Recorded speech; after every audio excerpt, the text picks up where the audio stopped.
헌법재판소가 심야 청소년 인터넷 게임 차단 규정을 합헌이라고 결정해서 게임 업체들이 당혹감을 감추지 못하고 있습니다. 텃밭이 인기를 끌면서 텃밭 공간을 확보하기 위해 국가 소유의 개발 제한 구역에 텃밭을 만드는 방안이 추진되고 있습니다. 안동 하회마을의 유람용 나룻배가 정원을 초과한 데다 구명조끼 착용 안내도 하지 않는 것으로 드러났습니다. 봄꽃이 동시에 개화하는 바람에 벌들이 꿀을 채취할 수 있는 기간이 줄어들어 양봉 농가들이 시름에 빠졌습니다.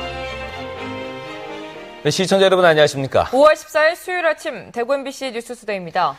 네, 오늘은 구름 많은 하늘을 보이는 가운데 어제보다 낮 기온은 조금 낮아져 대구의 낮 최고 기온이 27도가 예상되고 있습니다. 하지만 여전히 평년 기온을 웃돌겠고 대기는 점차 건조해지겠습니다. 정미옥 기상캐스터입니다.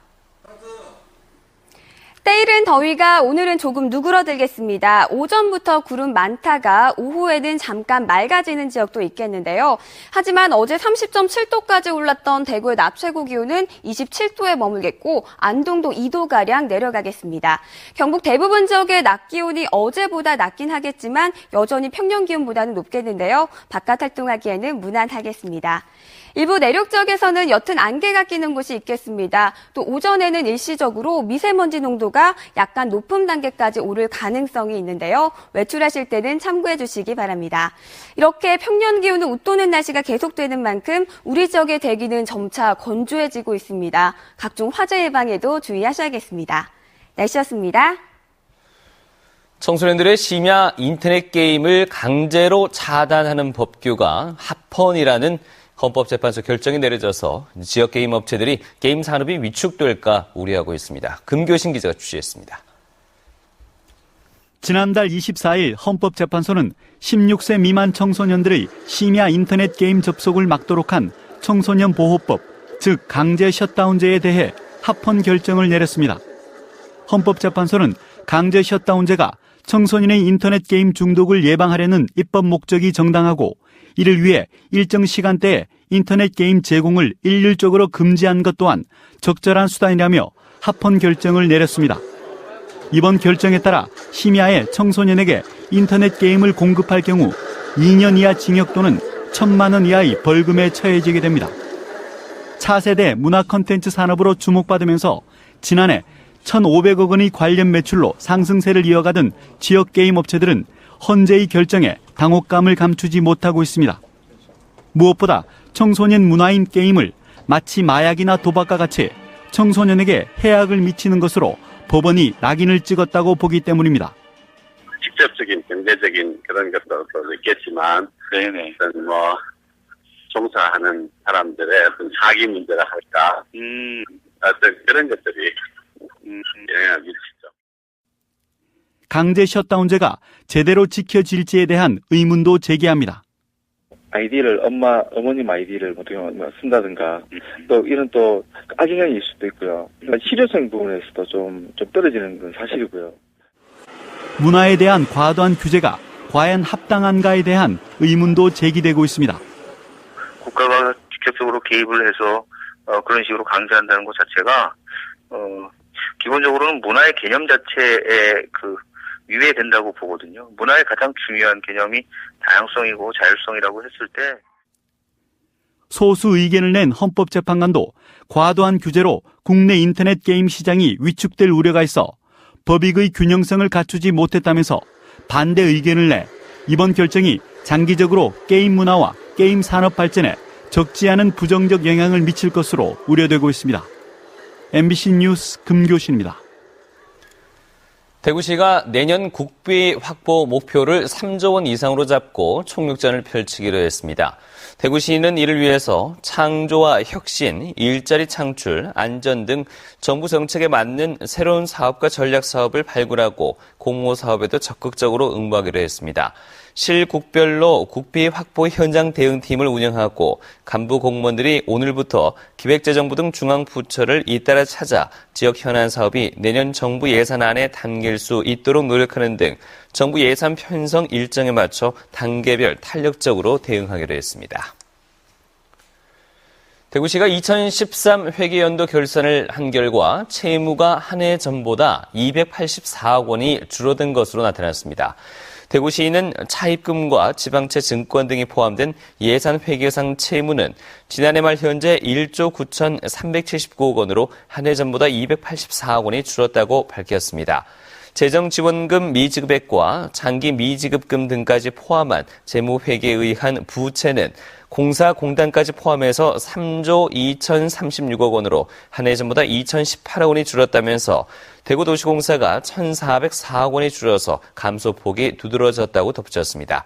대구시는 다음 달 2일까지 결산 검사를 한 뒤에 오는 9월 시의회 정례회 때 승인을 받을 예정입니다. 내 가족이 먹을 야채를 내가 직접 집 근처에서 키울 수 있는 텃밭이 인기를 끌고 있습니다. 하지만 도심에 공간이 부족하다 보니 한계가 있을 수밖에 없었는데요. 이 국가 소유의 개발 제한 구역에 텃밭을 만드는 방안이 추진되고 있습니다. 윤영균 기자가 취재했습니다. 대구시 수성구의 한 공영 주말 농장. 상추와 고추, 깻잎과 파프리카 등 각종 채소들이 곳곳에서 자라고 있습니다. 환경오염으로 우리의 밥상이 위협을 받고 있다지만 이곳에서 텃밭을 가꾸는 이들에겐 먼 나라 이야기입니다. 제가 키우고 제가 먹는 거라서 좀 더 신경이 가고 또 아무래도 사 먹는 것보다는 충분하게 또 제가 관심을 갖다 보니까 또 먹을 때는 더 맛있는 것 같고 또 좀 자랑스러운 느낌도 들고 그래요. 대구에서 운영되고 있는 주말 농장은 30여 곳. 하지만 회원 자격이 있어야 이용할 수 있는 곳이 상당수고 한 번 분양을 받으면 2, 3년씩 연장하는 경우가 많아 신규 경쟁률이 2, 3대 1을 훌쩍 넘깁니다. 신청했는데도 일단은 경쟁자가 너무 많으니까 탈락되신 분도 많고 해가지고 내년에는 꼭 하시겠다고 하시는 분들도 굉장히 많거든요. 이렇게 텃밭이 인기를 끌면서 정부가 이런 국가 소유의 개발 제한 구역 땅을 주말 농장으로 조성하기로 했습니다. 전국적으로 34만 제곱미터, 대구의 경우 6만 6천 제곱미터 정도를 텃밭으로 활용할 수 있게 되는 겁니다.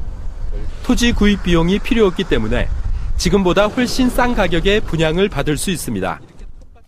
급수시설을 하거나 화장실을 하거나 또 주차장이 있어야 됩니다. 그런 시설을 하기 위해서는 최소 비용이 듭니다. 그렇지만 우리 거기 농사를 짓는 사람들에게 100% 다 받지는 않고 일부 조그마한 비용은 받아서. 대구시는 빠르면 내년부터 개발 제한 구역 40여 곳에 주말 농장을 열 수 있을 것으로 예상하고 있습니다. MBC 뉴스 윤영균입니다. 영주댐 수몰 예정지인 영주시 평윤만 일원에서 고려시대 금강사라 불린 사찰 흔적과 광명대와 양류 관음보살 색임경상 등 불교 공양구가 많이 발굴됐습니다. 외장문화재 전문조사기관인 한국문물연구원이 발굴한 공양구 가운데 특히 광명대에는 원반형 등잔받침 테두리를 따라 돌아가신 아버지가 극락왕생하길 바란다는 내용과 제작 시기가 적힌 글씨가 판독됐습니다. 제작 시기와 내력이 기록된 고려시대 광명대는 동국대 박물관 등에 몇 점 남아있지만 확실한 출토품이 나온 것은 이번이 처음이라고 연구원은 밝히고 있습니다. 대부분 10세기에서 13세기의 고려시대 것으로 추정되는 이 유물 가운데 일부는 보물급으로 추정된다고 연구원은 평가했습니다. 육군 보병 제54단은 오늘부터 6.25 전쟁 다부동 격전지인 칠곡군 동명면 487고지에서 미군들과 함께 전사자 유해 발굴에 나섭니다. 이번 유해 발굴 사업은 54단 장병 200여 명과 미군 캠프 캐롤 장병 60여 명이 참여합니다. 칠곡 동명 487고지는 지난 1950년 8월 미 23년대와 27년대 등 다수의 미군 부대가 북한군과 치열한 전투를 벌인 격전지 가운데 한 곳입니다. 유네스코 세계문화유산인 하회마을에는 마을에서 강 건너 부용대로 들어가는 수송용 나룻배를 운영하고 있는데요. 정원에 2-3배가 넘는 관광객을 태우고도 구명조끼 착용 안내조차 없었던 것으로 드러났습니다. 우리 주변의 여전한 안전불감증, 엄지원 기자가 보도합니다.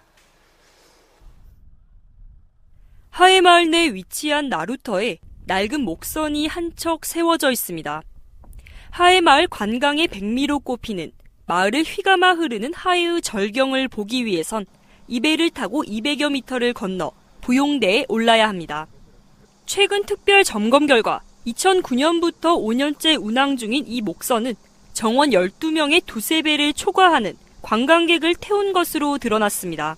구명조끼 착용 안내는 없었고 그나마 있는 구명조끼도 부족할 뿐더러 아동용 조끼는 아예 없는 상황입니다. 수심 또한 2, 3m로 깊고 유속도 빨라 자칫 인명피해로도 이어질 수 있었지만 한 달 전 세월호 침몰 참사가 난 이후에도 이 나룻배는 정원의 2~3배가 넘는 관광객을 태운 채 부용대를 오고 갔습니다. 안동경찰서는 안전규정을 위반하고 목선을 운항한 혐의로 하회마을 보존회 이사장 59살 유모 씨와 선원 54살 유모 씨를 불구속 입건했습니다. 일시적으로 몰렸을 때 말 그대로 콩나물 싣고 다니잖아요. 익사사고가 발생했다든가, 뭐 이렇다면은 또 뭐 몰라요. 단지 정원투가 조금 됐다고 해가지고. 주말과 공휴일마다 하루 20여 회 이상 운항하며 국내외 관광객 수천여 명을 태운 나룻배. 대형 사고를 경험하고도 여전히 안전 불감증에 빠져 있습니다. MBC 뉴스 엄지연입니다. 대구지방법원은 면허 없이 운전하다가 사고를 낸 뒤 달아난 혐의로 기소된 주한미군 27살 H상병에게 벌금 700만 원을 선고했습니다. 재판부는 사고를 내면 피해자를 구호하는 등 필요한 조치를 해야 하는데도 그대로 도주했고 운전면허증도 없었다며 선고 이유를 밝혔습니다.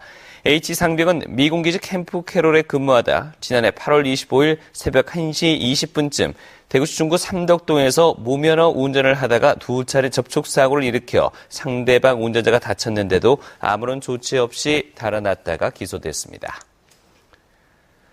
대구 중구청이 장마철을 대비해서 신천대로 지하차도와 배수 펌프장 집수조 준설 공사를 실시합니다.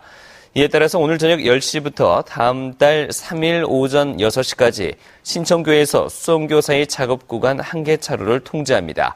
오늘부터 오는 24일까지는 팔달교에서 상동교 방향, 그리고 26일부터 다음 달 3일까지는 상동교에서 팔달교 방향이 통제될 예정입니다.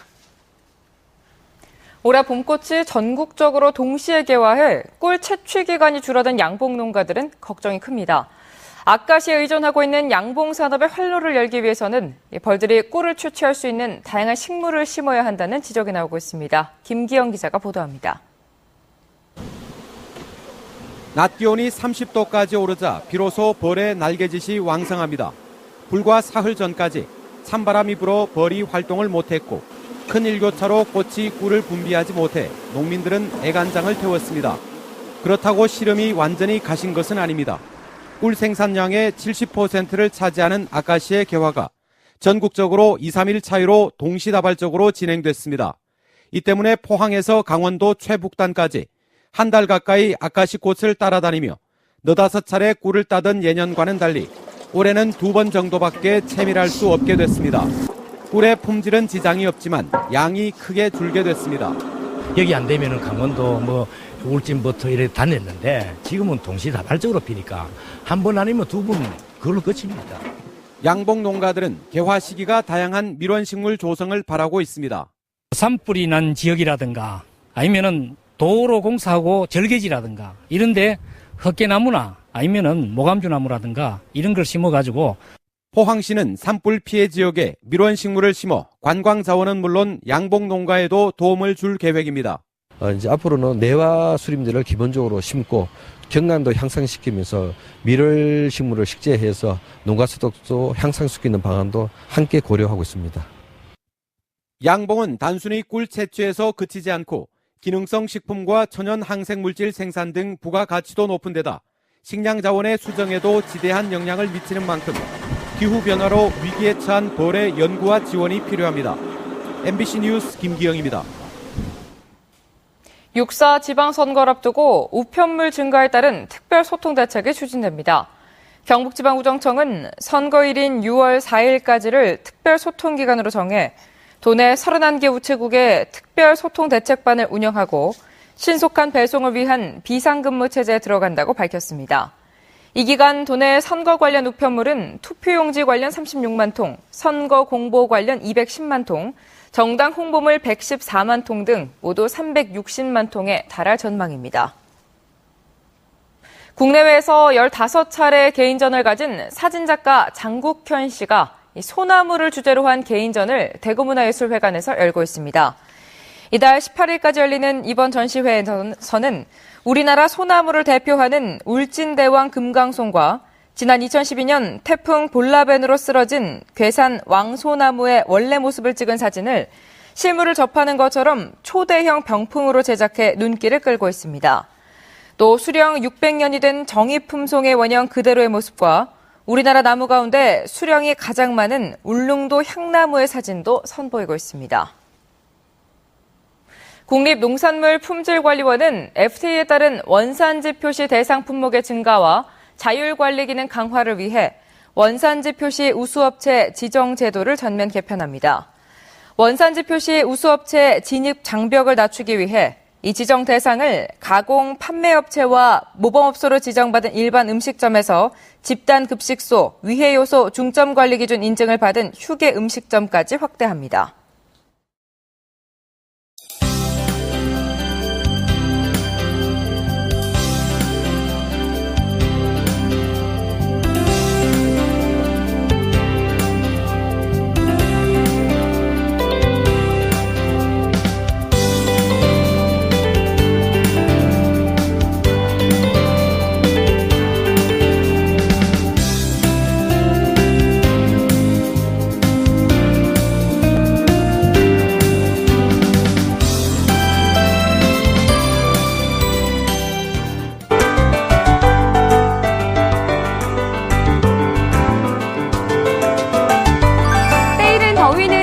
잠시 누그러들겠습니다. 오전부터 구름 많다가 오후에는 잠깐 맑아지는 곳도 있긴 하겠는데요. 하지만 어제 30.7도까지 올랐던 대구의 낮 최고 기온은 27도에 머물겠고 안동도 2도가량 내려가겠습니다. 경북 대부분 지역의 낮 기온은 어제보다 낮겠지만 여전히 평년 기온을 웃도는 날씨가 계속해서 이어지겠는데요. 덩달아 대기는 점차 건조해지고 있습니다. 각종 화재 예방에 주의해 주시기 바랍니다.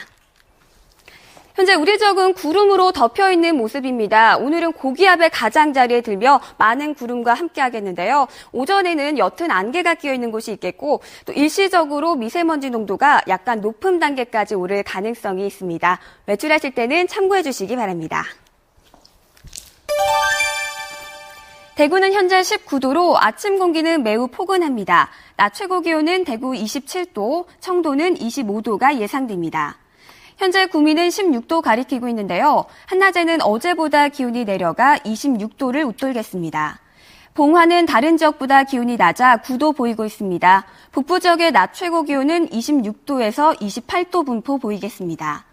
울진은 현재 22도, 포항은 20도로 아침 기온이 많이 올라 있는데요. 낮 최고 기온은 26도를 웃돌겠습니다. 바다의 물결은 최고 2.5m까지 일겠습니다. 내일부터는 기온이 다시 오르기 시작해 금요일에는 30도까지 오르겠는데요. 일요일부터는 다시 기온이 내림세를 보이겠습니다. 날씨였습니다.